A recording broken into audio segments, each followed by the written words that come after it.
Hey there! So today we have another review, and this is the long-awaited Bourbon County. So people have been asking me to review this. It's been actually basically a full week after Black Friday of release of Bourbon County. Just been very busy, but thankfully I've been able to find this along with a few of the variants. So we're going to review this one first. This is, again, Goose on Bourbon County classic beer, the beer that got me into craft beer, that started all these reviews, and just one of my favorite beers of all time. So this year, this beer was bottled August 18th. Sorry, not August 18th. This was drink. Oh wait, that's new. Huh? That's so new. I think before it used to be bottled on. Now it's drink by. So drink by August 18th, 2014. So that's new. It actually looks exactly the same. 2014 or 2024? Yeah. No, it's 2024. So I guess this was bottled about 3 months ago. Yeah, basically. And then this comes in at 14.7%, so pretty much around the range of Bourbon County. This year, again, not that hard to find. I mean, I guess I'm in a new market, so easier to find for me. Not easier. Regular, still pretty easy in New York. You can find it like Duane Reade, which is sort of like just a random drugstore in Manhattan that'll have it, which is very strange. Here, Total Wine was ripping people off, $13, unfortunately, to buy one. But then also could find it at Publix, which is sort of like, it's not your Whole Foods fancy, but it's like medium plus tier fancy supermarket. It was $11 there, so that's about around the MSRP. Plus it comes a little about what you paid for, but obviously people care about the beer. So the beer pours out in that classic kind of Bourbon County color. Not as dark. I mean, maybe the light's really strong, but it doesn't pour out as oil black as I remember. But then again, it's pretty much oil black in the glass. You get that.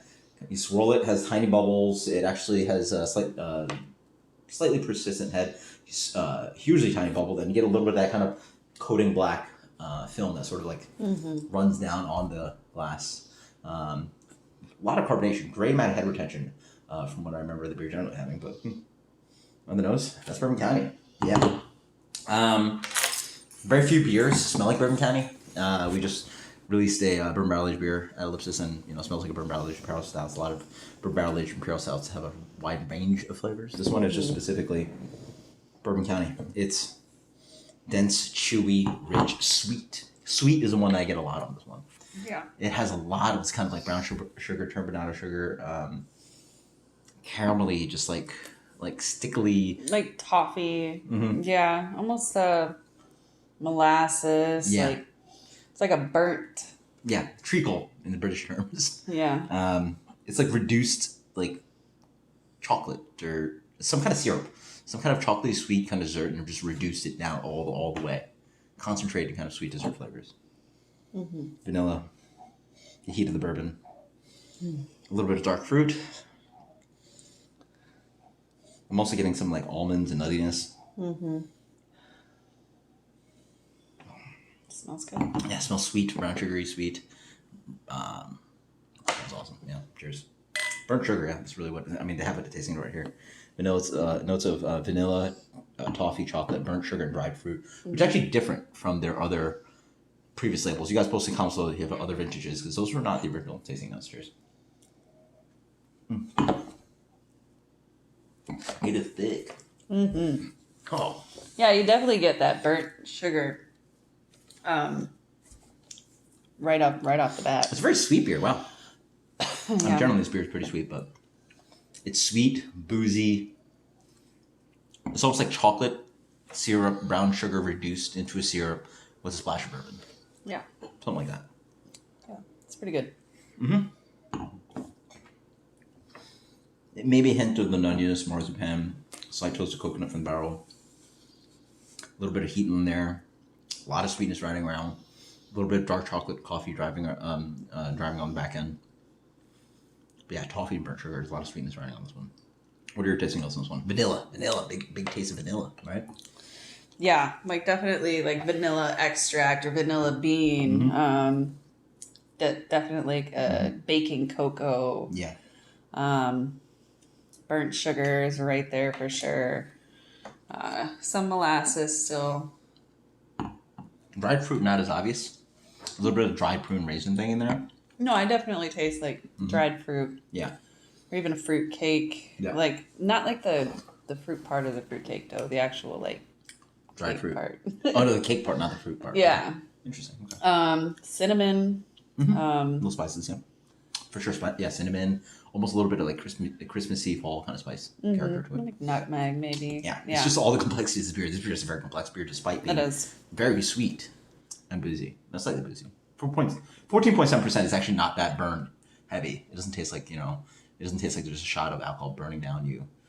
It's actually quite rounded out because of how thick and sweet the beer is. Yeah, this is pretty good. Final impression and rating on this one. And how's it compared to? I mean, I guess you haven't had this beer that much. So. I'm super glad that we're sharing this because I don't know that I could. am not. Don't bite me. I think this is just too much for me to like sit there and have an entire bottle to myself. But it is pretty good. It's really thick and filling beer, I guess. I guess I'd go ahead and I'd give this I'd say 90. 90? Are you kidding me? Anyway. It's not my style. Okay. My opinion, you guys obviously are curious about what I think generally about this vintage, so I guess you guys have to wait for the entire video about this. In general, this beer is just a little tame and sweet. I find this beer is generally a little bit more, maybe more roasty, maybe a hair more dried fruit forward. A little bit more like edgy on the nose. This one's a little bit more pastry stoutish, if that makes any sense. Generally, it has a little bit more robust, intense heat to the nose. I think that's what it is about it. It's just a bit too sweet for my taste. Yeah, I've had this beer a lot. It is a sweet beer, but generally there's something like there is the booze here that helps, and the barrel character / the booze to help round out the beer and help that sweetness. But there's usually just a little cut more of a little bit of roast or something, offering a little bit more depth to complement the sweetness. This one is generally more for the sweet tooth, and also just I find it more like less complex, more sweet toothish, kind of just like sweet and booze combination versus the other multiple complexities that you can get from other vintages. We'll see how this one ages, but. Yeah, I'd like to definitely pick up another bottle because it says it develops in the bottle up to 5 years. Well, that's why they put the best line right now. Yeah. No, I mean, I think we should grab extras to age them and maybe revisit them each year. Yeah, that'd be kind of cool. Honestly, this might actually taste towards what an aged Bourbon County tastes like, if that makes any sense to you. The fresh ones I find have a little spiky, kind of intense kind of booze character. A couple of years in, I find a beautiful complexity of like rounding out the bunch, and then they sort of fade in flavor towards the back end. I think that's perception of these beers with that vertical video that I did. I did 5-year vertical of this beer, and so that's pretty much what it is. This is not going to be your fresh, hot, intense, smack in the face kind of really fun Bourbon County. This is sort of your tame, aged, trimmed edges kind of thing. So that's my opinion, but still obviously one of my favorite beers of all time. That's rating.